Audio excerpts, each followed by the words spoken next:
Test 2. You'll hear a number of different recordings and you'll have to answer questions on what you hear. There will be time for you to read the instructions and questions, and you'll have a chance to check your work. All the recordings will be played once only. The test is in 4 sections.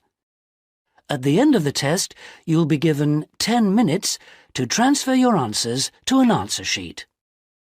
Now turn to Section 1. Section 1. You'll hear 2 tourists, Sally and Peter, talking in a coffee shop. First, you have some time to look at questions 1 to 5.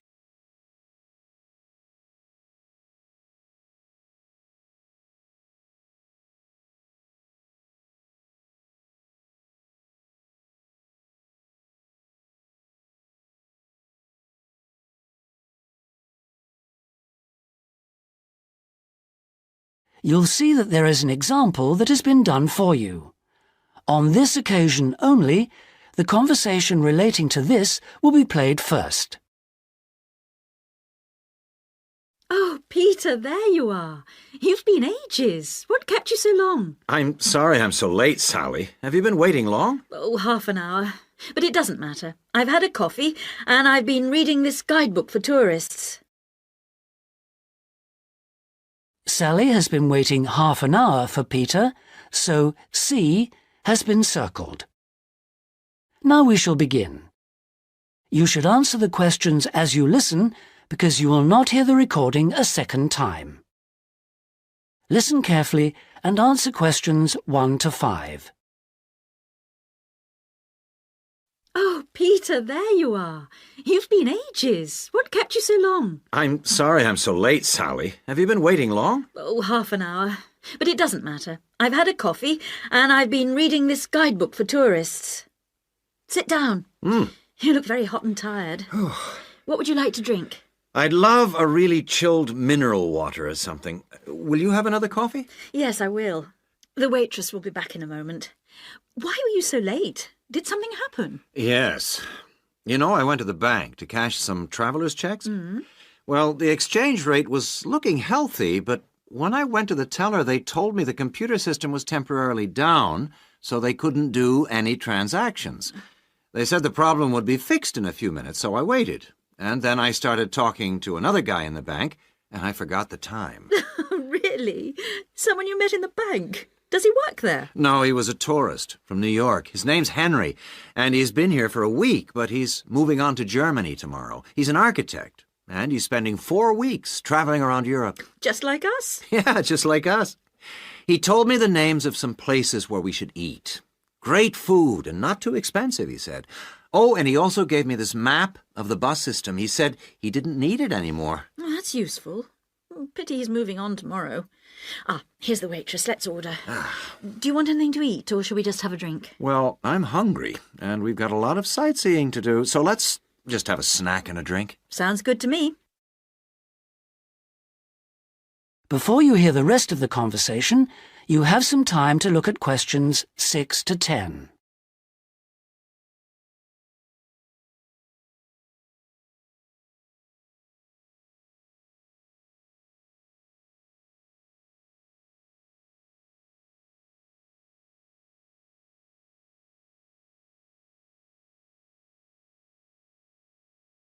Now listen and answer questions 6 to 10.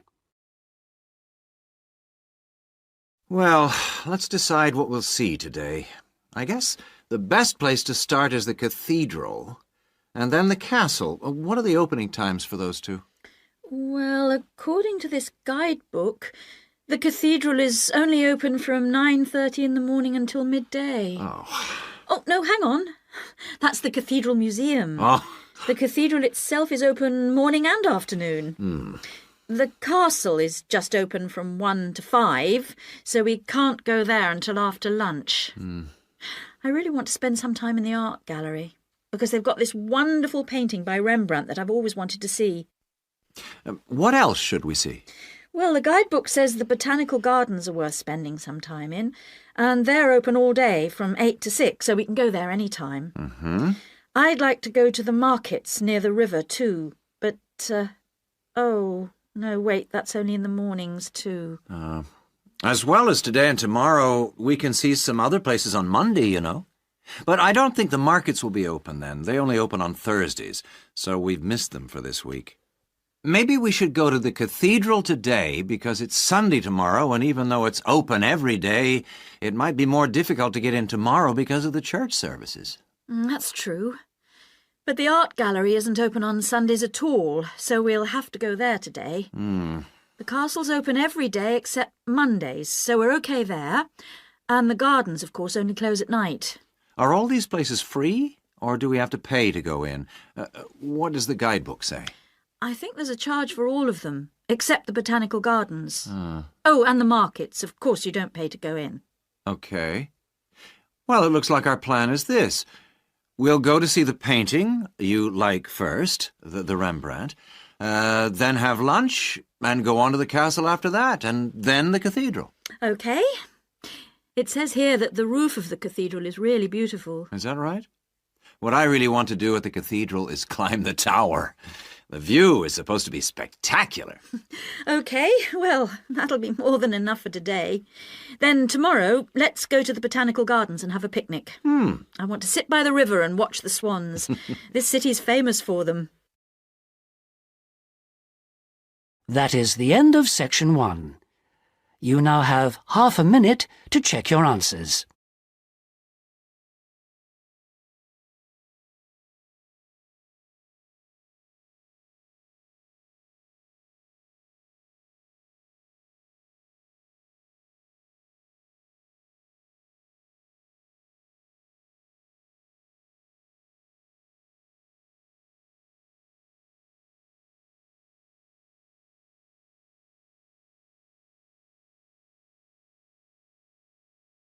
Now turn to section 2.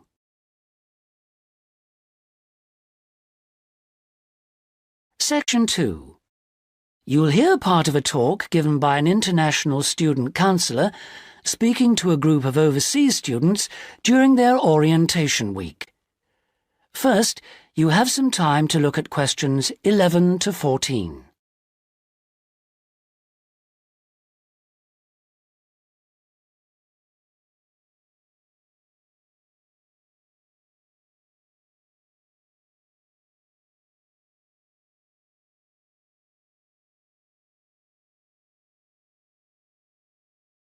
Now listen carefully and answer questions 11 to 14. So the counselling services we offer deal with any problems arising from your studies or in your life outside the university.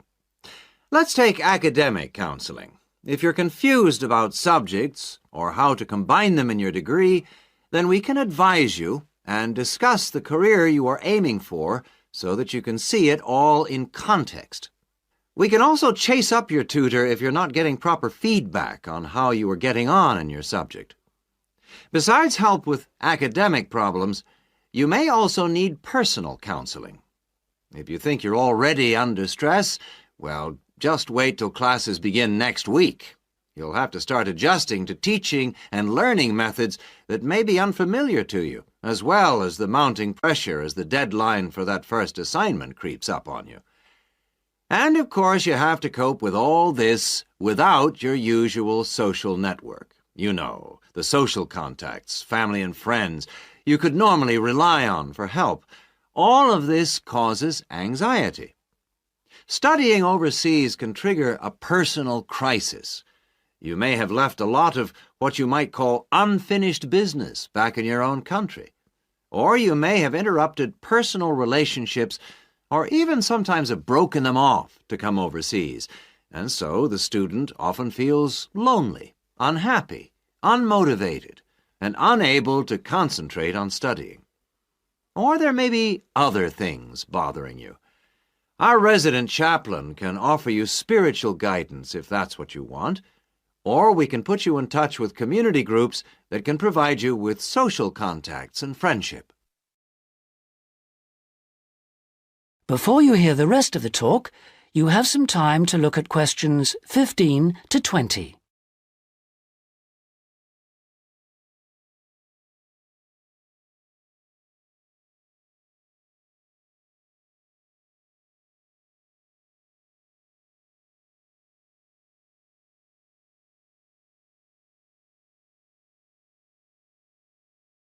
Now listen and answer questions 15 to 20. What about exam stress? It affects nearly everyone to some extent, but especially overseas students like yourselves. There may be a huge amount of family pressure on you to succeed. And if you fail a subject, or drop out of a course because it's too difficult, then your self-esteem can suffer. But it's not the end of the world if you don't pass an exam. I had to resit first-year anthropology, so I can certainly offer you a sympathetic ear. Anyway, exam failure can lead to worrying changes in the way you normally behave. You may also be off your food, or you may have dietary problems because the local food is not to your liking and upsets you, and this can affect your health and studies. Glenda Roberts is our dietitian in the health service, and we can put you on to her. And we all have money problems, don't we? But remember, full-time students can get a low-interest loan of up to $600 to buy books and for similar study-related expenses. That's right.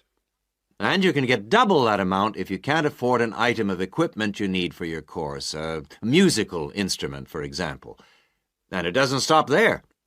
When you move into a flat, starting up expenses, including furniture for it, can be covered by a loan through the welfare service. See Jill Freeman for details.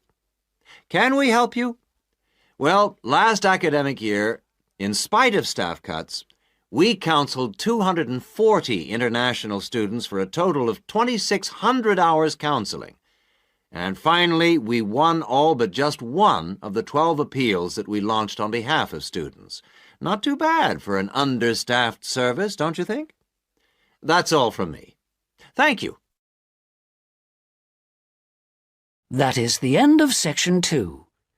You now have half a minute to check your answers.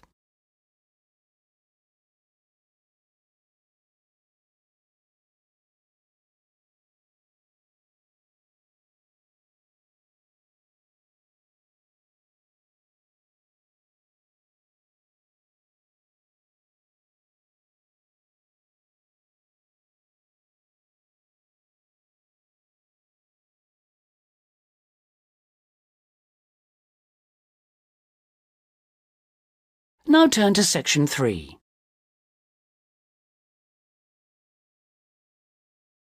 Section 3. You'll hear three friends discussing an assignment they're going to work on together. First, you have some time to look at questions 21 to 26.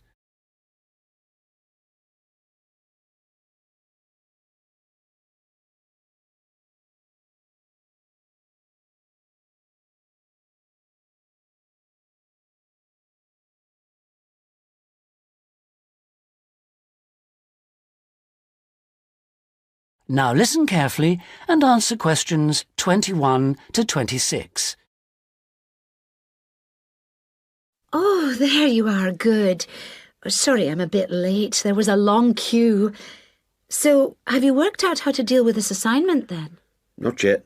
We've only been here a couple of minutes ourselves. Can you just remind me what the task is exactly? Well, there are three parts to it. First, we've got to write an essay about ways of collecting data. Then... What's the title of the essay exactly? I've got it here. Assess the two main methods of collecting data in social science research. And how much do we need to write? 1,500 words. That's for the essay. Then for the second part of the assignment, we have to choose one method of data collection and carry out a small-scale study, making appropriate use of the method chosen to gather data from at least 5 subjects. And then we have to write a report on the study? That's right, of 3,000 to 4,000 words. Did you get as far as discussing which form of data collection we should go for? Questionnaire or interview, isn't it? Yeah, I think we should use a questionnaire. It'll be so much less time-consuming than organising interviews, I reckon. Once we've agreed on the wording of it, we only have to send it out and wait for the responses. Yes, I think it probably would be quicker. But what did that article he gave us last week say about the quality of data from questionnaires? I'm pretty sure it recommended questionnaires as a source of highly reliable data. As long as you design the questionnaire properly in the first place, the data will be fine. No, I'm sure it talked about drawbacks as well, didn't it? Something about the response rate and the problems you get if it's too low? Yeah, but we only need data from 5 subjects anyway. Oh, I suppose so. Another drawback I remember it mentioned was that questionnaire data tends not to reveal anything unexpected because it is limited to the questions fixed in advance by the researcher. Come on, Rosa, this is only a practice. It's not meant to be real research, is it? Well, not sure about that. Before you hear the rest of the conversation, you have some time to look at questions 27 to 30.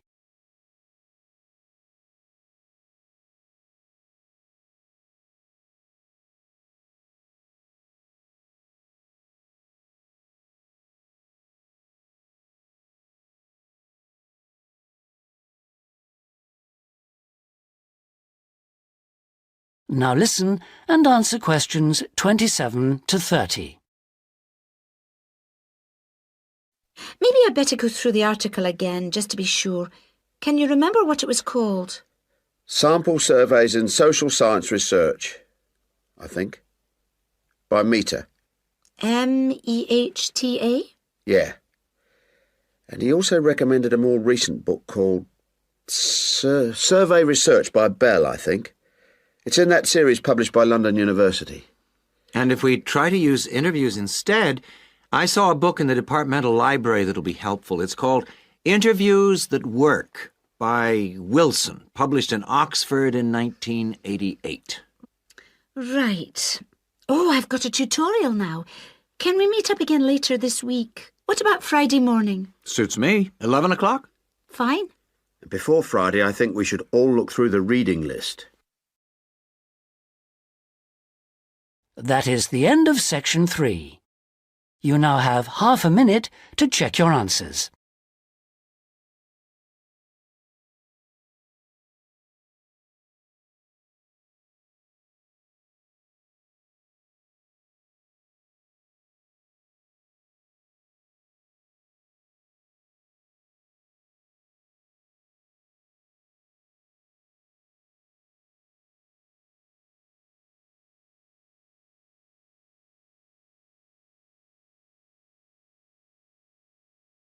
Now turn to section 4.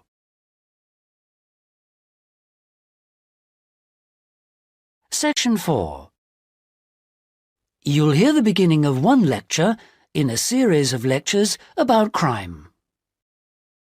First, you have some time to look at questions 31 to 40.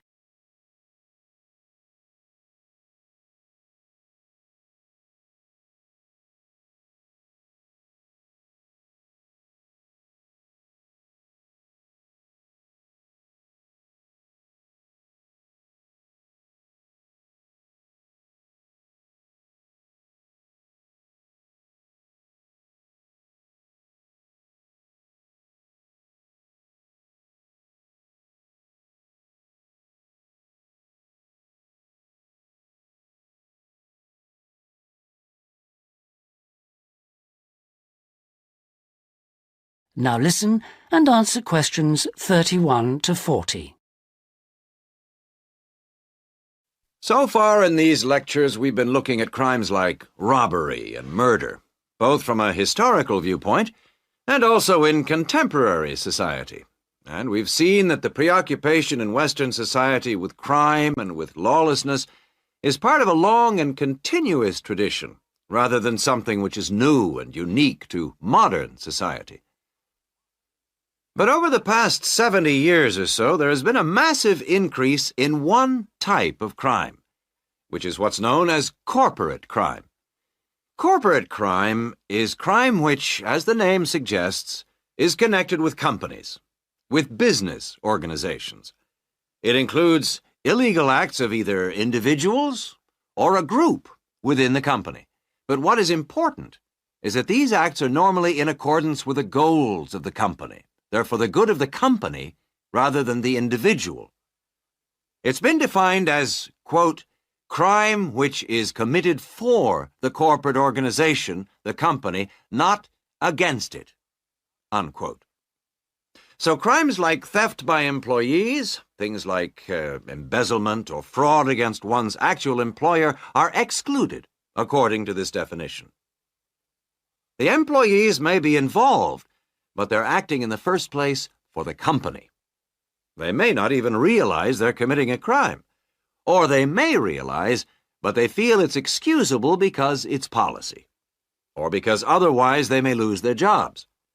So here really we're talking about the links between power and crime. Now this is one area that much less is generally known about than conventional or traditional crime. It has been relatively ignored by the mass media. For example, it tends to be underreported in comparison with conventional crime in news broadcasts, and in crime serials and films and so on. They very rarely deal with corporate crime. And it also tends to be ignored in academic circles. There's been far more research on conventional crime, and far more data is available. There are several reasons for this lack of interest in corporate crime compared with other types of crime. It's often very complex, whereas with conventional crime, it's usually possible to follow what's going on without specialist knowledge. As well as this, whereas conventional crime usually has a lot of human interest, corporate crime often has much less. The third reason, and possibly the most significant one, is that very often the victims are unaware. They think their misfortune is an accident, or that it's the fault of no one in particular. They're unaware that they've been victims of a crime. So when we look at the effects of corporate crime, we may find it's very difficult to assess the costs. But these costs can be very considerable in both their economic and social aspects.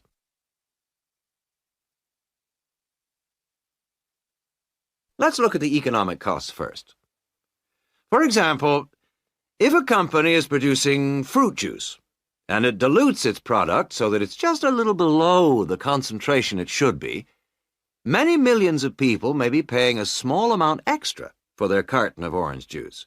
Now, small amounts like this may seem insignificant for individual customers, too small to worry about.